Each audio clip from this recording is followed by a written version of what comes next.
আপনার জমির নামজারির জন্য আবেদন করেছেন এবং ওই নামজারিটি কোন পর্যায়ে আছে, আপনার নামজারিটি মঞ্জুর হয়েছে নাকি নামঞ্জুর হয়েছে সেটি দেখার জন্য এখন আপনি আর ভূমি অফিসে যেতে হবে না।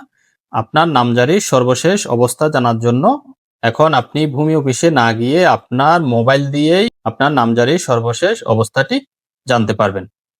এই বিষয়টি জানার জন্য আপনাকে www.land.gov.bd এই ওয়েবসাইটে প্রবেশ করবেন। আপনি ই-মিউটেশনে ক্লিক করবেন।